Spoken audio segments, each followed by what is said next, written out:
Well, it's late June and warm and humid today, highs in the upper 80s. Waterfalls are a great place to cool off if you're in the foothills of eastern Kentucky. Today finds me in Elliott County, Kentucky.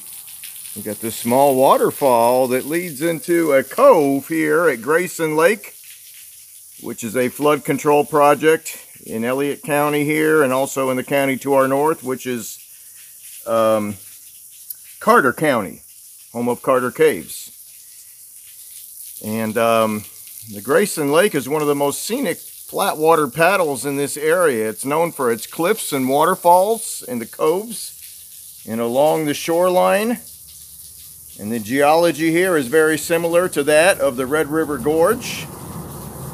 The rock layers are the same as that of the Red River Gorge, the Big South Fork, the Lake Cumberland area. So scenery abounds in this area. This is a new paddle to me. I've done the Little Sandy Creek, which is the stream that flows through Grayson Lake, many years ago, downstream of here. I remember seeing a lot of rock formations that day. But we're going to do a flat water paddle here. We're in the south end of Grayson Lake. It's quite a long lake. It's narrow, it's deep, and it's basically like the Red River Gorge, drowned by the Corps of Engineers for flood control. At the north end there's a dam and several boat launches. And I've come way down to the south end of the lake near Newfoundland, Kentucky, with the goal of avoiding power boats and water skiers and having a little solitude. And also there's a lot of rock formations on the south end of this lake. I've got the letter F indicating known waterfalls and the letter L circled in red there indicating boat launches. So there's many places to access this lake. There is a well-known waterfall off of Caney Creek at the north end of the lake that's been put on YouTube by many people. I probably won't get that far today. We'll be looking at plants, we'll be looking at rocks, we'll be looking at the scenic beauty here. There's some hop hornbeam with its fruits dangling down like hops. Excuse me, that's American hornbeam with its fruits dangling down like hops on the side of this gorge here. So even though it's not hop hornbeam, the fruits do resemble hops hanging from the vine, like the beer producing people grow. And we're at the Newfoundland boat ramp here. This is Highway 7. Highway 7 crosses the lake 3 times, once at the dam and 2 more times. This is at the southern end, the southern crossing of Route 7 at the Grayson Lake. And there's a boat ramp here for any type of boat, including power boats. I just carried the canoe down it. Wasn't too far to the parking lot. So far, I haven't seen anybody, and there's nobody using that parking lot today. So this could be a lot of solitude on a weekday as well, even though it's midsummer and school vacation season. Let's continue on. And got a pretty large moth stuck in the water here. Interesting pattern on the back of his wings. This guy has tiny little eyes, but boy, on the back of his wings there, I'm not sure if this is a moth or butterfly. I'm not sure the species either. I might be able to look it up later on. But look at those spooky looking blue eyes. Man, does he look a lot bigger than he really is. So in nature, deception works to your advantage sometimes. And certainly with this guy. The predator would see the eyes that far apart thinking it's a much larger creature than it really is. Unfortunately, he's stuck in the water there. Flew too close to the water. I think he's going to be bass bait. I could try to rescue him here. I don't know if I could or not. I might try, but sometimes nature just needs to take its course. So sometimes these unexpected discoveries make these adventures real interesting. I have an adventure from last winter. 15-degree day. I found a snapping turtle in the stream emerging from an underground cavern. The water was still relatively warm, and that snapping turtle made himself at home. That was called, the adventure I believe is called Indiana's Cave River Valley. It's on this channel as well. And as we drift down the lake, more and more cliffs. The further we go, the more striking the rock formations become. And almost every cliff has an overhang. with interesting swirl marks and cross bedding in this sandstone. It's almost constant. We've got some of our ridgetop plants in view here. We got some Virginia pine growing on this hillside here. And I believe we got some birches. I've seen some river birch already. It wasn't in a good spot for me to film it, but it is along these the flatter areas on the inside of these bends. So that's a common plant in some parts of the Appalachian foothills here in Kentucky. It's not everywhere, but where you find it, it's pretty common, and it's almost always along mountain streams and floodplains of smaller rivers. And let's just enjoy the scenery as we drift along here. We've got another Sandstone Cliff. This river makes several large bends. The river made several large bends before it became a lake. And at the outside of each bend you find a large sandstone cliff, and on the inside you actually find some bottomland trees where it was a floodplain. So all kinds of wildlife back here. I've seen some ducks with little ducklings in tow. A little hard to get them on camera. They tend to fly away before I get a chance. But real peaceful back here. Nobody back here. I think the main action for water skiing and perhaps even fishing might be at the north end of the lake near the campgrounds. But very peaceful back here on a weekday. And these little holes in the rock look like Swiss cheese, and that's very common in these rock layers in eastern Kentucky and West Virginia and Ohio. In surrounding states, the sandstones that form these mountains were made of sands with minerals of different hardness, and the harder minerals tend to stick around and the softer minerals erode away, leaving these pot marks. Let's turn around just one second here. And continuing on, we've got some American holly growing right on this hillside, which was where you would find it if we were in a park without a lake. So it's evergreen with those shiny leaves, the little pointed needles or pricks at the end. And I don't know, let my botanist friends help me with this plant here. It's growing on this cliff. And it's in bloom, and this is late June. And, it's probably a member of the sunflower family.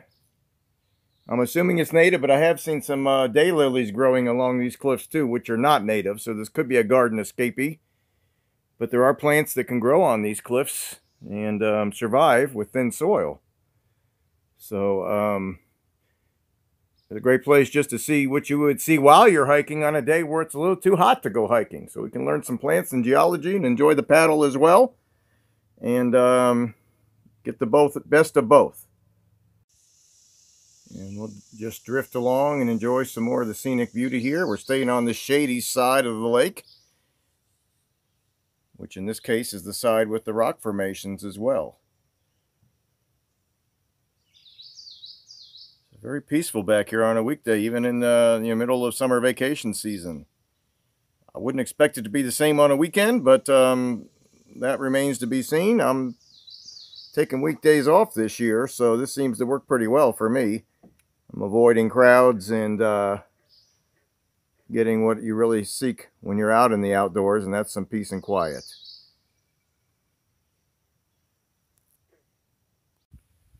And we'll just enjoy what's in bloom as we go by. I believe these are daylilies that have seeded themselves into the wild here. There is a variety of lily I found in the highlands of the Rhone Highlands a couple years ago called, I believe it's called Graze Lily, which has a similar flower, but it tends to droop down, and they're found on one stalk only with no companion. So I'm not even sure if that grows around here. I'd have to check the range maps, but it was an interesting looking lily that I did find at about 4,000 feet.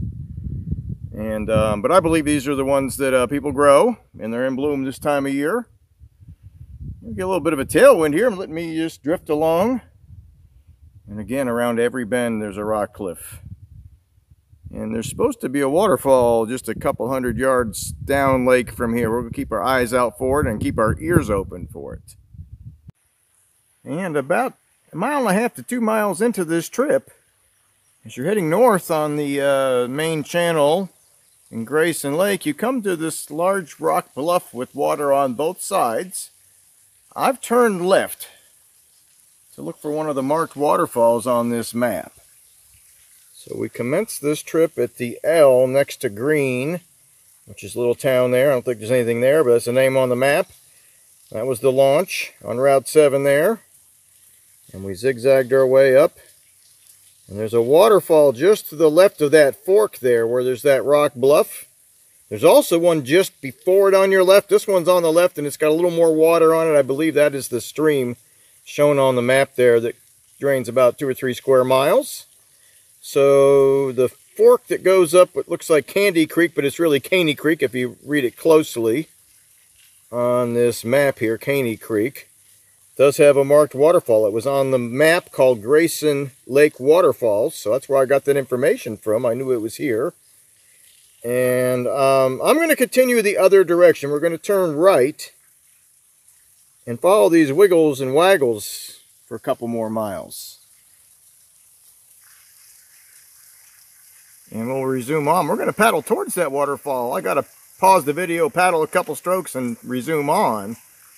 But it's been about 10 days since the last rain event. It was a fairly heavy rain event. It looks like it brought the water up a couple feet in this lake. So there's enough water in that watershed to provide at least a little bit of a semblance of a waterfall here. You can see the stained rocks from where water flows around, over this cliff enough months of the year that develops algae on it.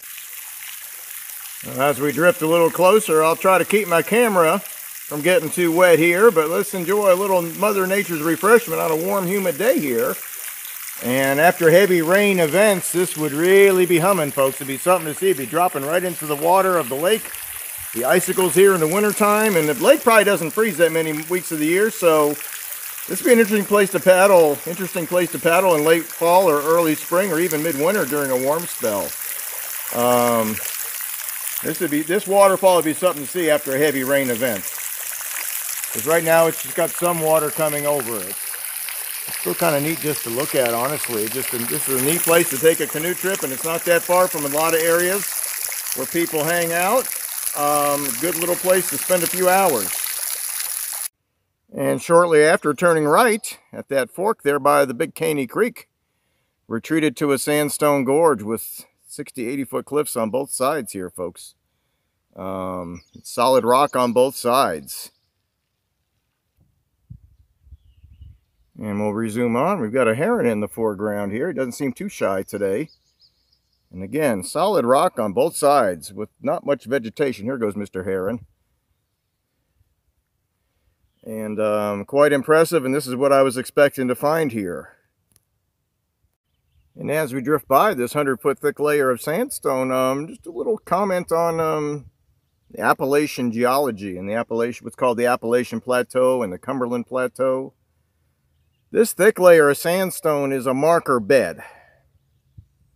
So if we have a geological sandwich, underneath this is the limestone that forms the Carter Caves. And just above the level of those caves at that park to the county north of here, you do find this thick layer of sandstone. And it's of Pennsylvanian age.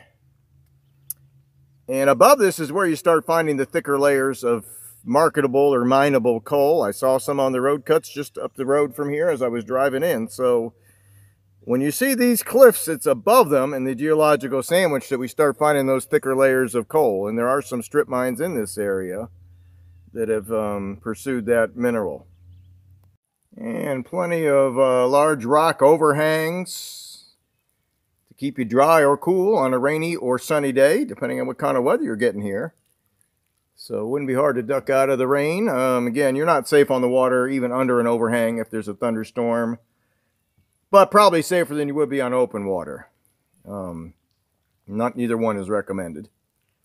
But a large lagoon here with this incredible rock overhang and just rock on all sides at this point. We're about a half mile down from that junction with Big Caney Creek, and the river turns, or the lake turns left here, and looks like even some more rock bluffs. So let's just continue on for about another mile, then I'll probably start turning around and maybe explore some of the other tributaries. And just some more look at this sandstone here, folks. I mean, if you want to learn geology without having to hike a lot, this is a lake where fishing and, outboard motos are allowed. And you can really see these rocks up close and personal, the pebbles, the rusty colors, the little pockets that form. Some of them are quite large. You can actually crawl inside. And all kinds of echoes back here as well. You can often hear the boats coming before you see them. It's hard to tell where they're coming from because of all the echoes. I've seen a couple power boats come by. Keep your boat square with the waves or the wake and you'll be fine. If you don't, you could get a little tipsy. This boat doesn't tip easy. It's pretty well designed, but you don't want to lose your camera equipment when you're running parallel to the wake of a motorboat. And this rock overhang here makes perfect habitat for these bank swallows. Try to zoom in on their nests here. They're about the size of a tennis ball where the opening is. They're made out of mud daubed together like a mud dauber wasp would. And these guys have got, protection from the elements and the rain so the mud doesn't fall apart and glues together. And I'm sure there's youngins in the nest up there, and the mamas and papas are coming in constantly with something for the youngins to eat. So they're using these natural cavities in this sandstone here to make their nests. And these cavities are quite large in place. There's one here above me here, probably about the size of maybe a small motor vehicle. And again, these just form in the sandstone naturally because some of the minerals resist erosion better than the others. Just makes these parks in Kentucky really interesting. We don't have real tall mountains around here, at least not in this part of Kentucky. So you're not climbing and seeing huge expansive views, but what you are seeing is a lot of neat little things up close and personal. And I can tell you what, the south end of this Grayson Lake is as good a place as any to see the beauty of the sandstone formations in the state of Kentucky and surrounding Appalachian states. And the scenery gets more striking with each paddle stroke, folks. Come on out here if you ever want to really see some neat scenery for lake paddling. I've only been on the water maybe 2.5 hours and probably could have done this distance in an hour if I hadn't been stopping to make videos. We've got some a large slump block right in the middle of the river there. We'll film that again when we get a little closer. A flat sandstone bench right here. You can almost climb up onto it, looks like. And a little muddy on some of the other banks. It wouldn't be easy to get out of your boat on this stretch of water and stand on terra firma. It looks kind of squishy right there. It looks like I wouldn't trust it. I'll put it that way. I've made that mistake a few times. So when you're in an area with backwater, the leaves and sediment tend to settle but don't settle out, and they can look firm when they're actually quite squishy. Let's keep continuing on here. Well, if you've enjoyed the scenery at the Red River Gorge or Big South Gorge, this park is for you. I don't know about boat rentals around here. There might be some with motors for rent. I don't know about canoes and kayaks. I wouldn't be surprised if there was, because this is a beautiful place. And if you haven't been to those places, this is what you see at those parks, but you can't always get this close to the rock because of the nature of the terrain. We do have this flat lower sandstone bench right here. Let's get a little closer and take a look. And continuing on, yes, this is a true neck of land that was between a large bend in the stream. And this neck of land has resisted the erosion of the original little sandy river that flowed through here. There's even a little remnant of that. I don't think that's a slump block. I thought it was on the satellite view, but it looks like it's just a remnant of this neck of land. And this river at this point makes an abrupt left turn, a big U-turn. Right behind this neck of land covered with Virginia pine is the channel as it continues northwest. And as you explore Grayson Lake, there's all kinds of little coves that go back, and often there's the sound of falling water.